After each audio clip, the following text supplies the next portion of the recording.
Detective Sarah Chen had seen her share of dangerous situations during her 12 years with the Metropolitan Police Force, but nothing quite prepared her for what would unfold on that cold Tuesday evening in downtown Chicago. She had been working undercover for 3 months, infiltrating a notorious arms trafficking ring that had been flooding the city with illegal weapons. The operation, codenamed Iron Curtain, was supposed to be her ticket to the promotion she had been chasing for years. Sarah sat in her unmarked sedan across the street from the abandoned warehouse on Miller Street, watching through her binoculars as suspicious figures moved in and out of the building. Her radio crackled softly with updates from her backup team positioned at strategic points around the perimeter. Everything seemed to be going according to plan until she received an urgent message that would change everything. "Eagle Eye, this is command," came the voice of her supervisor, Lieutenant Rodriguez. "We've got intelligence that suggests the suspects know about the operation. They may have made your cover. Proceed with extreme caution." Sarah's heart rate quickened as she processed this information. 3 months of careful planning and dangerous undercover work could be compromised. She had built relationships with these criminals, earned their trust, and now she was potentially walking into a trap. But the intelligence they needed was inside that warehouse, and without it, months of investigation would be worthless. She checked her service pistol, a reliable Glock 19 that had been her companion through countless operations. The familiar weight of the weapon in her shoulder holster provided some comfort as she prepared to make her move. Sarah had always been an excellent marksman, scoring in the top 5% at the police academy and maintaining her skills through regular practice at the range. The warehouse loomed large against the darkening sky as Sarah approached on foot, her footsteps echoing softly on the cracked pavement. She had memorized the building's layout during weeks of surveillance, knowing every entrance, exit, and potential hiding spot. The main entrance was heavily monitored, but she had identified a service door on the east side that would give her the element of surprise. As she moved closer to the building, Sarah noticed that the usual sounds of the neighborhood seemed muted. The absence of normal street noise put her on high alert. Her training had taught her to trust her instincts, and right now every instinct was screaming that something was wrong. The criminals she had been tracking were known for their ruthlessness and paranoia, traits that had kept them ahead of law enforcement for years. Sarah reached the service door and carefully tested the handle. It was unlocked, which immediately raised red flags. In all her surveillance, this door had always been secured. She drew her weapon and switched on her radio to alert her backup team of her position. The response was nothing but static, suggesting that the criminals might be using signal jammers to disrupt police communications. The interior of the warehouse was dimly lit by a few scattered industrial lamps, casting long shadows that seemed to dance as Sarah moved through the space.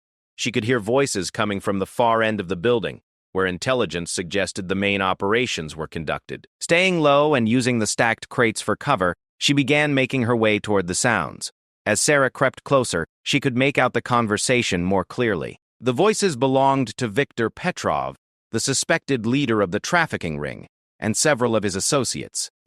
They were discussing a major shipment that was supposed to arrive that night, potentially the biggest arms deal the organization had ever attempted. This was exactly the kind of intelligence that could bring down the entire operation. Sarah found a position behind a large wooden crate where she could observe the group while remaining hidden. She counted 6 men, all armed with various weapons ranging from handguns to assault rifles.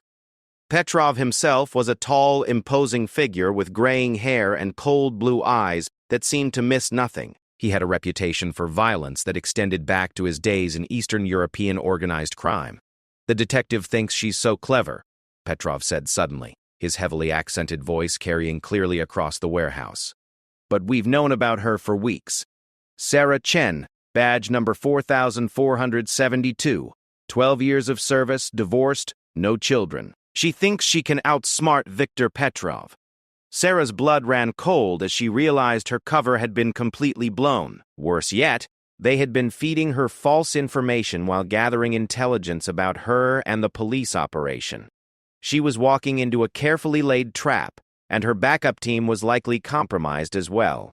Before she could react, powerful floodlights suddenly illuminated the entire warehouse, temporarily blinding her. She heard footsteps approaching from multiple directions as Petrov's men moved to surround her position. Sarah knew she had only seconds to act before she would be completely outnumbered and outgunned.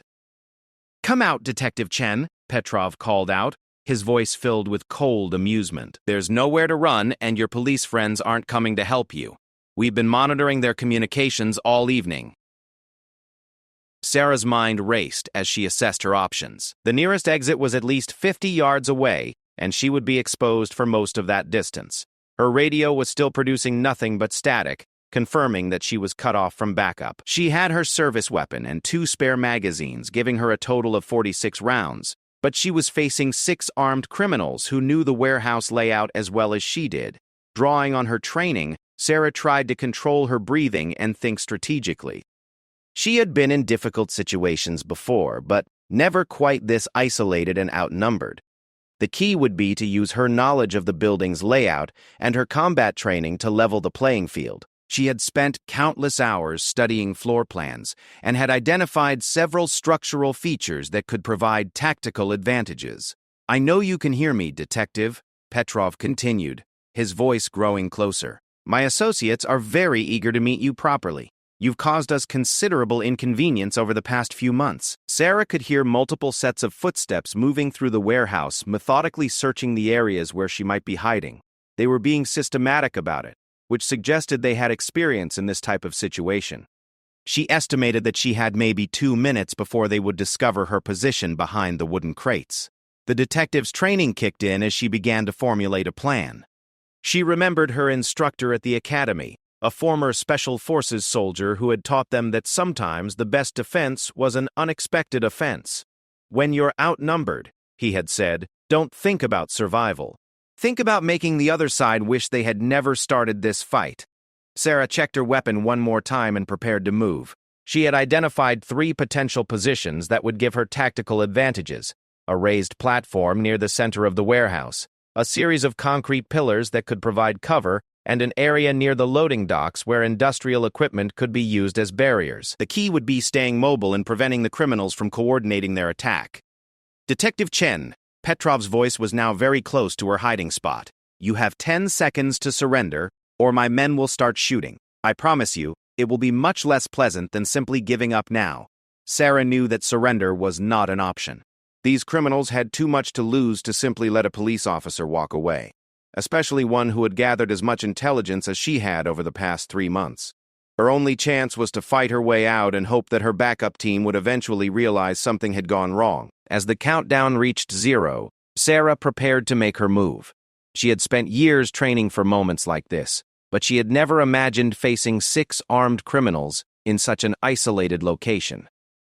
Everything she had learned about tactics, marksmanship, and survival was about to be put to the ultimate test. The warehouse fell silent for a moment, the tension almost palpable as both sides prepared for what was about to unfold. Sarah gripped her weapon tightly, said a silent prayer, and prepared to fight for her life against overwhelming odds. She had no way of knowing that in the next few minutes she would face a situation that would test every skill she had ever learned and push her to the absolute limits of her abilities. The sound of approaching footsteps grew louder, and Sarah knew that the moment of truth had arrived. Everything that happened next would determine whether she would make it home alive or become another casualty in the ongoing war between law enforcement and organized crime. She had trained for this her entire career, but training and reality were about to collide in the most dangerous way possible. The explosion of movement began when Sarah rolled out from behind the wooden crates, her weapon drawn and ready. She had decided that her best chance lay in creating chaos and disrupting whatever plan Petrov and his men had prepared. The element of surprise would only last seconds, but sometimes seconds were all a trained professional needed. Her first shot rang out across the warehouse, striking one of Petrov's men in the shoulder and sending him spinning backward into a stack of metal barrels. The sound echoed off the concrete walls like thunder, and immediately the warehouse erupted into a deadly game of cat and mouse. Sarah had practiced shooting while moving countless times at the range, but doing it while under fire from multiple opponents was an entirely different experience. "Take her alive if possible," Petrov shouted to his remaining men, "but don't let her escape." Sarah sprinted toward the concrete pillars she had identified earlier, bullets striking the ground around her feet as the criminals opened fire. She could hear the distinctive sounds of different weapons, the sharp crack of handguns mixed with the deeper roar of an assault rifle. Her years of experience had taught her to identify weapons by sound, a skill that was now proving invaluable as she tried to track the positions of her attackers. She reached the first concrete pillar just as chunks of masonry began flying from bullet impacts. The pillar was thick enough to provide solid cover, but she knew she couldn't stay in one place for long. Static defense was suicide when facing multiple attackers. Sarah needed to keep moving, force them to react to her movements rather than allowing them to coordinate their assault. From her position behind the pillar, Sarah could see two of the gunmen moving to flank her position. One was approaching from the left, using a row of industrial machinery for cover, while another was trying to circle around from the right side of the warehouse. These weren't street thugs making amateur mistakes. They moved with the kind of tactical awareness that suggested military or paramilitary training. Sarah waited until the man on the left exposed himself while crossing between two pieces of machinery, then fired 3 quick shots. The first missed, striking sparks off a metal housing, but the second and third found their target. The gunman dropped his weapon and fell to his knees, clutching his chest. That left 4 opponents, but Sarah knew that her position was becoming untenable as the remaining criminals adjusted their strategy. The detective's radio suddenly crackled to life, producing a brief burst of clear communication before returning to static. It was enough to hear her call sign and what sounded like Rodriguez's voice suggesting that her backup team was trying to re-establish contact. The criminals' jamming equipment might be losing effectiveness, or perhaps the backup team was getting closer to the warehouse. "She's behind the 3rd pillar," one of the gunmen called out.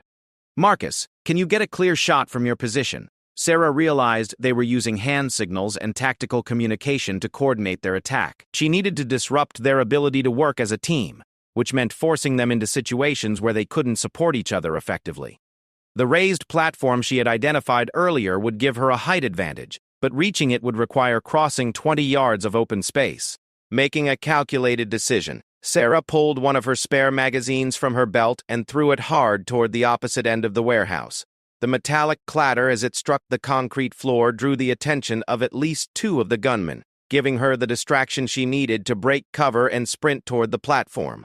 The run across open ground felt like it took forever, even though it probably lasted less than 5 seconds. Sarah could hear bullets whistling past her as she ran, and she felt the heat from one round that passed close enough to her head to disturb her hair. Her legs pumped furiously as she covered the distance, every step bringing her closer to either safety or disaster. She reached the ladder leading to the platform just as a burst of automatic weapons fire chewed up the concrete where she had been standing moments before. The metal rungs were cold under her hands as she climbed quickly, trying to reach the elevated position before the gunmen could adjust their aim to compensate for her new location. A paper from the platform, Sarah had a much better view of the warehouse floor and could see the positions of the remaining 4 criminals. Petrov himself had taken cover behind a large piece of industrial equipment near the center of the warehouse, while his 3 remaining men were spread out in a rough semicircle, trying to maintain overlapping fields of fire that would prevent her from moving freely. "You're only delaying the inevitable, Detective," Petrov called out, his voice echoing in the vast space. "My men have you surrounded, and your backup isn't coming. Why don't you make this easy on yourself?"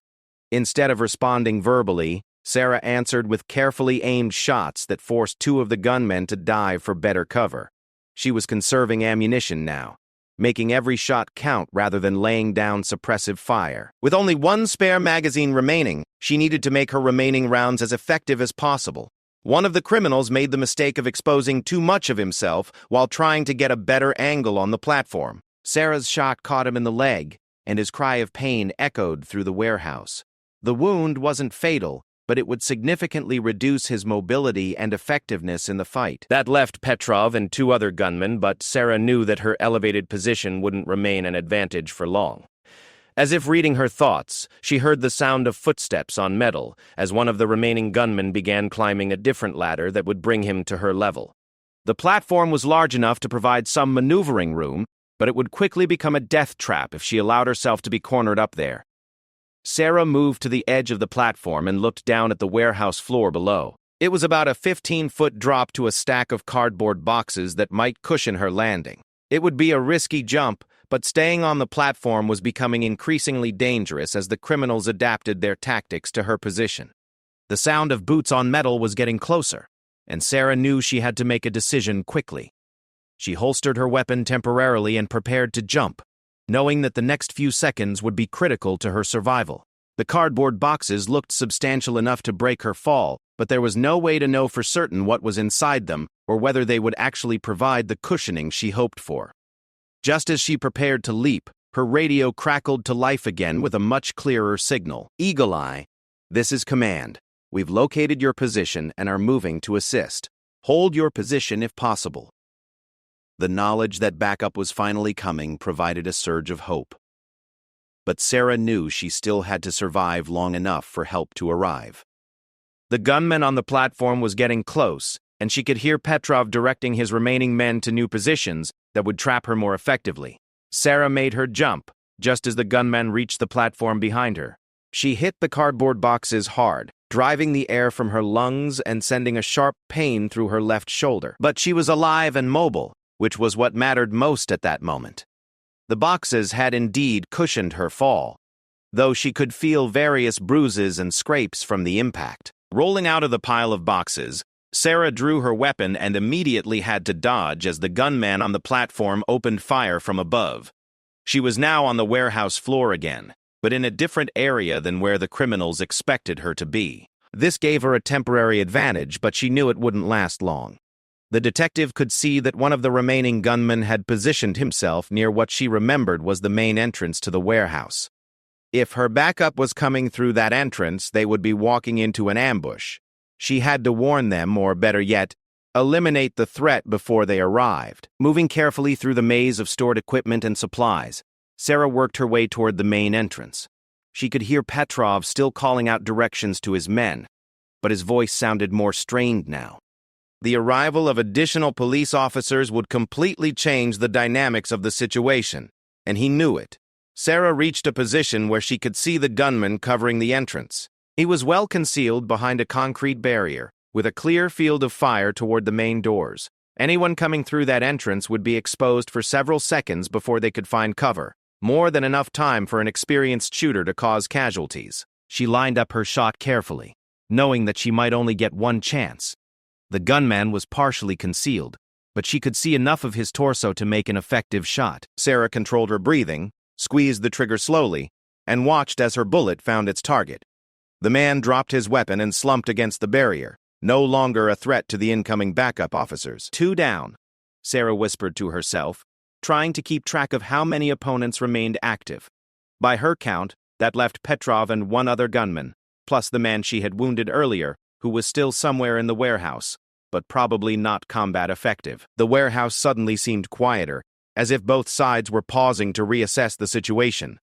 Sarah knew that Petrov was too experienced to panic, but the loss of most of his men had to be affecting his confidence. She also knew that backup would be arriving very soon, which meant the criminal's window of opportunity was rapidly closing. From somewhere in the warehouse, she heard the distinct sound of a cell phone ringing. Someone answered quickly, and she could hear Petrov's voice speaking rapidly in what sounded like Russian. He was probably calling for additional backup or arranging an escape route. Sarah knew she had to prevent him from leaving the warehouse with the intelligence he possessed about police operations. Her radio crackled once more, this time with a clear signal. "Eagle Eye, this is Alpha Team. We're at the main entrance. What's your status?" Sarah keyed her radio and responded as quietly as possible. "Alpha Team, this is Eagle Eye. 2 suspects down at least, 2 still active inside. Be advised they know you're coming and had this position prepared. Approach with extreme caution." The knowledge that professional backup was now on scene changed everything. Sarah no longer had to survive on her own. She was now part of a coordinated operation. But she also knew that the most dangerous moments often came when cornered criminals realized they were running out of options. She could hear movement near the far end of the warehouse, suggesting that Petrov and his remaining men were repositioning themselves for either a final stand or an escape attempt. Sarah checked her remaining ammunition. She was down to her last magazine with only 15 rounds remaining. Every shot would have to count in whatever was about to unfold. The warehouse fell into intense silence, broken only by the distant sound of sirens growing closer. Sarah knew that within minutes the building would be surrounded by police officers. But first, She had to survive whatever desperate action Petrov might take. The most dangerous part of any operation was often the end, when criminals had nothing left to lose. The final confrontation began when Sarah heard the distinctive sound of the main warehouse doors being breached by her backup team. The metallic crash echoed through the building, followed immediately by shouted commands and the sound of tactical boots on concrete. But instead of relief, Sarah felt a surge of adrenaline as she realized Petrov was making his move. "Alpha Team, this is Eagle Eye," she whispered urgently into her radio. "Suspects are moving toward the northwest corner. I think they have an escape route prepared." The response crackled back immediately. "Copy, Eagle Eye. We have the building surrounded, but we need you to maintain visual contact with the suspects if possible." Sarah began moving carefully through the warehouse, using her knowledge of the layout to intercept Petrov's likely path. She could hear him giving orders to his remaining men in heavily accented English mixed with what sounded like Russian. The urgency in his voice suggested that their escape window was rapidly closing. As she rounded a corner formed by stacked shipping containers, Sarah suddenly found herself face to face with the last remaining gunman. He was a young man, probably in his mid-20s, with the kind of nervous energy that made him extremely dangerous. His weapon was an older model assault rifle, and his finger was already on the trigger when they spotted each other. Time seemed to slow as both fighters reacted simultaneously. Sarah dove to her left while drawing her weapon, but the gunman's rifle was already pointed in her direction. The distinctive crack of the assault rifle filled the warehouse, and Sarah felt the bullet pass so close to her head that it displaced the air around her face. She hit the concrete floor hard, rolling to absorb the impact while bringing her pistol to bear. Her return shot was fired while she was still moving, a difficult shot that required years of training to execute effectively. The bullet struck the gunman's center mass and he dropped his rifle as he fell backward against the shipping containers. But in that moment of engagement, Sarah made a critical error. Focused entirely on the immediate threat, she lost track of Petrov's position. The experienced criminal leader had used his subordinate's confrontation with Sarah as a distraction, circling around to position himself behind her while she dealt with the gunman. "Drop your weapon, Detective Chen." Petrov's voice came from directly behind her. "You've caused me considerable trouble tonight, but this ends now." Sarah felt the distinctive pressure of a gun barrel pressed against the back of her neck. Petrov had managed to get close enough to make any resistance futile. At this range, even the slightest movement would result in her immediate death. She had no choice but to comply with his demand, slowly placing her service pistol on the concrete floor beside her. "Very good," Petrov said, his voice filled with grim satisfaction. "Now stand up slowly, hands where I can see them." As Sarah rose to her feet, she could hear the Alpha Team calling her name over the radio, but she couldn't respond without alerting Petrov to their exact location. She needed to buy time for the backup officers to find them, but she also needed to find a way to turn the tables on her captor. "You know, Detective, you're much more resourceful than I gave you credit for," Petrov continued, maintaining the pressure of his weapon against her neck. "Taking out 4 of my men by yourself is quite impressive, but ultimately pointless." Sarah remained silent, using the time to assess her surroundings and look for any opportunity to escape or fight back. They were near a section of the warehouse where heavy industrial equipment had been stored, including several large hydraulic machines and electrical panels. The backup team was getting closer.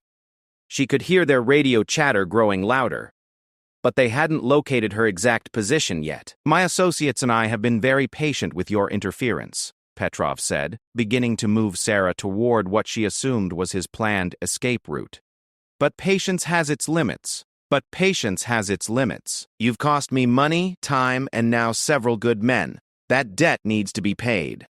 As they moved, Sarah noticed that Petrov's attention was divided between controlling her and watching for the approaching police officers. This divided focus might provide the opportunity she needed, but she would have to time any action perfectly. One mistake would be fatal. "You know they'll never let you leave," Sarah said quietly, speaking for the first time since being captured. "The building is surrounded. There's nowhere to go." "There's always somewhere to go, Detective," Petrov replied with confidence. "I've been planning contingencies for situations like this since before you graduated from your police academy. Every building has weaknesses, Every perimeter has gaps. They reached a section of the warehouse where Sarah could see a previously hidden door built into what appeared to be a solid wall.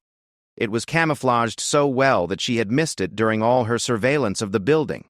Petrov had indeed been planning for the possibility of police intervention, but as Petrov reached for the door handle while keeping his weapon trained on Sarah, she noticed something crucial. His attention was momentarily focused on the mechanical process of opening the concealed exit. It was a split-second window of opportunity, but Sarah had been trained to recognize and exploit exactly these kinds of moments. Drawing on years of defensive tactics training, Sarah executed a move she had practiced hundreds of times but never used in actual combat. She ducked suddenly while spinning to her left, using her right elbow to strike Petrov's gun hand while simultaneously grabbing for the weapon with her left hand. The technique worked exactly as her instructors had taught her.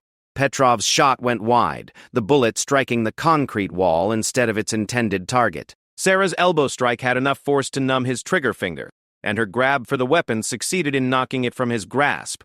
The gun clattered across the warehouse floor, leaving both combatants temporarily unarmed. But Petrov was far from helpless.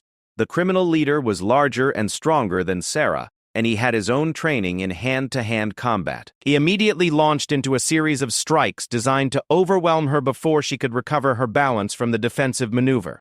Sarah blocked the first punch with her forearm, but the second caught her in the ribs with enough force to drive the air from her lungs. She staggered backward, trying to create space between herself and her attacker, but Petrov pressed his advantage aggressively. He was fighting like a man who knew this was his last chance to escape, which made him extremely dangerous. The detective's years of martial arts training kicked in as she found herself in close-quarters combat with a determined opponent. She used her smaller size and greater agility to avoid his most powerful strikes while looking for opportunities to counterattack. A quick jab to his solar plexus doubled him over momentarily, giving her the chance to land a knee strike to his face. Petrov roared in pain and anger as blood began flowing from his nose, but the injury only seemed to increase his determination. He tackled Sarah around the waist, driving her backward into one of the industrial machines. The impact sent a jolt of pain through her back and shoulders, but she managed to wrap her arm around his neck as they fell together. The two fighters rolled across the concrete floor, each trying to gain a dominant position over the other. Sarah could hear the Alpha team getting closer, their voices now clearly audible throughout the warehouse, but she knew she couldn't wait for them to arrive. Petrov was strong enough to overpower her if the fight continued much longer. Using a Brazilian jiu-jitsu technique she had learned from a federal agent during cross-training, Sarah managed to get behind Petrov and apply a rear-naked choke. The technique required precise positioning and significant upper body strength, but when applied correctly, it could render an opponent unconscious within seconds. Petrov struggled violently against the hold, trying to break Sarah's grip or position himself to strike back at her. But Sarah had locked the choke in perfectly, and she could feel his struggles beginning to weaken as the blood flow to his brain was restricted. Years of training had prepared her for exactly this situation. "Detective Chen, where are you?" The voice of the Alpha team leader echoed through the warehouse. "Much closer now." "Over here," Sarah called out, maintaining her hold on Petrov even as his struggles became weaker. "Northwest corner, near the hidden exit." Within seconds, tactical lights cut through the darkness around their position, and Sarah could see armed officers moving toward them with weapons drawn. Petrov made one last desperate attempt to break free, but his strength was rapidly fading as the chokehold took effect. "Suspect is secured," Sarah announced as Petrov finally lost consciousness. She carefully released the hold and rolled away from his still form, gasping from the exertion of the prolonged fight. "He's unconscious, but breathing." The Alpha team leader, a veteran sergeant named Martinez, approached with his weapon still drawn but lowered. "Are you injured, detective?" Sarah took a moment to assess her condition. She had various bruises and scrapes. Her left shoulder ached from the fall earlier, and her ribs were sore from Petrov's punch. But nothing seemed to be seriously injured. "I'm okay," she replied. "Bruised but functional." As additional officers secured the unconscious Petrov and began clearing the rest of the warehouse, Sarah retrieved her service pistol from where she had been forced to drop it. The familiar weight of the weapon in her hand provided a sense of normalcy after the chaos of the past hour. "How many suspects total?" Martinez asked as he coordinated the securing of the scene. 6 originally, Sarah replied, mentally reviewing the engagement. 2 are down and need medical attention, 1 is wounded but should survive, and this 1, she indicated Petrov, needs to be checked by paramedics but should be fine once he wakes up. The warehouse was rapidly filling with police personnel as the crime scene team arrived to begin processing evidence. Sarah could see investigators already photographing the weapons and documenting the positions where the confrontation had taken place. This would become a textbook case study in undercover operations and tactical response. Lieutenant Rodriguez arrived on scene within minutes, his relief evident when he saw Sarah standing and relatively uninjured. "When we lost radio contact, we thought the worst," he admitted. "What's the intelligence situation?" Sarah smiled grimly as she thought about the information she had gathered before the confrontation began. "We got everything we needed and more." Petrov was discussing a major arms shipment, and from what I overheard, this organization is much larger than we initially thought. This was just one cell of a much bigger operation. As the paramedics arrived to treat the wounded suspects and check Petrov's condition, Sarah realized that the past hour had been the most intense of her law enforcement career. She had faced 6 armed criminals alone, survived multiple firefights, and ultimately prevailed through a combination of tactical training, quick thinking, and determination. The warehouse that had been a place of danger and chaos just minutes earlier was now secure, filled with the professional activity of crime scene processing and suspect management. Sarah had not only survived the encounter, but had successfully gathered the intelligence needed to continue the investigation into the arms trafficking network. As she gave her preliminary statement to the investigating officers, Sarah reflected on how quickly situations could change in law enforcement. What had started as a routine surveillance operation had become a life-or-death struggle that tested every skill she had developed over 12 years of police work. But she had proven to herself and her colleagues that training, preparation, and determination could overcome even the most overwhelming odds. The case of the arms trafficking ring was far from over, but tonight had struck a significant blow against the organization. Most importantly, Sarah had survived to continue the fight against organized crime, carrying with her the confidence that came from facing the ultimate test and emerging victorious.